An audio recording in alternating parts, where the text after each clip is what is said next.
country is littered with Kavera. Simon, I'm very disappointed that today, again, the president of Uganda, that Ugandans voted for, the parliament had proposed an increased tax on plastic items. And today, President Museveni, yesterday, has refused that is destroying investors. There is a time in parliament, we moved a motion banning plastic bags in the whole country. The late Aggrey Awori came with another counter motion that we are killing investors. Until parliament reached the resolution that they will only allow plastic Kaveras or polythene bag at 31 microns. That below 31 microns is the cutoff point. Yeah, but another controversy but let me just finish this. Is about the selectiveness of the operations. No, forget about the houses. The houses, I've told you what I think, but this Kaveras is killing us. So, they say 31 microns. Maybe the ED or the scientists would explain to us. How can we distinguish that this polythene bag is 31 micron? I don't know whether the one above or below is dangerous. The 30 microns and below was prohibited. Above 31 microns was allowed. But as you are saying, human eye cannot distinguish between 30 and even 40. Yes. That's why enforcement failed. And we are now back to the drawing board. We have a cabinet paper for banning, total banning of single-use plastic. That is where I am. Because you go and buy a sweet in a shop, they give you a Kavera. You buy a toilet paper, they give you a Kavera. Can't we learn from Rwanda? Rwanda has gone. You know, those days, we even tried for 1 week. Nasser Road was adapting now to pack bread in paper bags, disposable paper. Just within 1 week, there was fast adaptation. So I don't know who advises the president. You tell us. How can the president rescind and bring to parliament something that degrades the environment? On environment is your system, yes, it is a new. And if I were the minister of environment, I would, like what Balaam is doing, which people should thank him. We would move trading center by trading center. Where there is reckless disposal of Kavera, they close all the shops in those trading centers. Because we are destroying our environment. Yeah, but remember, there is also a bit of political correctness. Like Oo said, sometimes the president closes an eye for his voters, for the Muntua 1C. So how come this time the president is sounding really tough? You see, for the president to say we should lower the taxes on polythene bags, imported plastic materials for making polythene bags because it is destroying investors, that one, the president is, in my opinion, is absolutely wrong.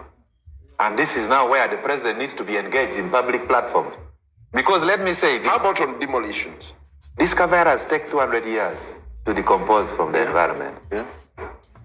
So if some people know that now they cannot live in this world for 20 years, we still have young children who are 2 years old. It should be a question of fact that Kaveras are bad. I want to take you. And maybe this is where PLU should come in, because PLU is like no nonsense.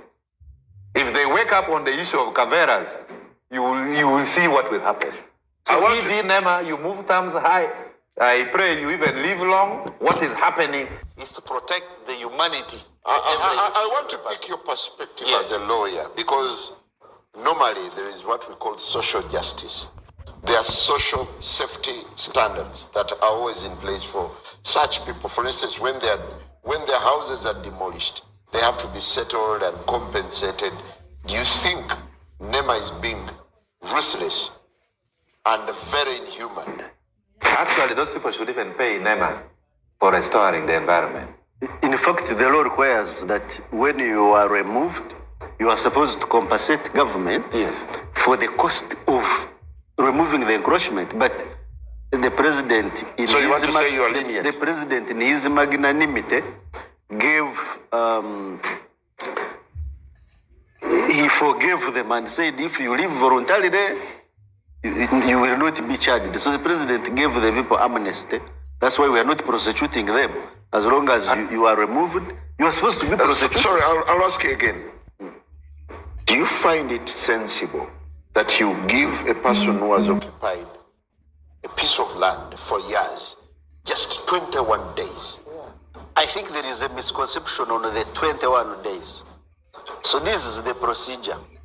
When somebody has encroached on a wetland and you do an inspection and confirm that they have encroached on a wetland. The first point is you engage the local leadership, LC1s. You convene community meetings to tell them that, look here, you are in a wetland. There is demarcation, physical demarcation. Say you are in a wetland. After that, you are given a restoration order. Within 21 days, you are supposed to do two things. Either to accept that you are there wrongfully, and you accept and you are going to go away, and you go away within 21 days, or seek for more time to go away, or within 21 days, you appeal the order and say, you have served me an order wrongfully. I'm here rightfully. And then the matter goes to a tribunal. So the 21 days is not that within 21 days the world must have ended, you must have left. No, these legal notes to you, service notes. So within 21 days you can appeal the order, you can seek for more time to leave. So it is not that you are in breach of law. Do you accept? Do you not Before I accept? engage Mr. Ngor, do you agree that you're just waking up? Too little, too late.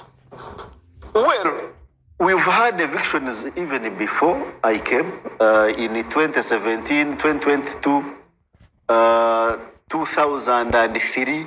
There were evictions actually. You remember Nyakana's house, which was broken a long time ago. So this is not new. Maybe the scale could have increased and consistency, but the procedures of evicting people have been there. Wetlands have been restored before, even in Rubiji. Rubiji has been restored before. So maybe the scale, but this is not new. So it's not that you may say that it is a little late. Yes, I agree.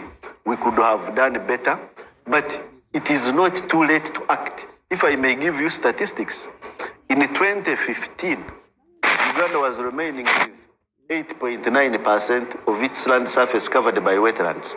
Because of these efforts, we are now at 9.3 intact wetlands and 13.9 overall coverage of wetlands. And we stand tall in the East African community. The average is 10%. We are at 13. At Africa level, the average is 6%. We are at 13. So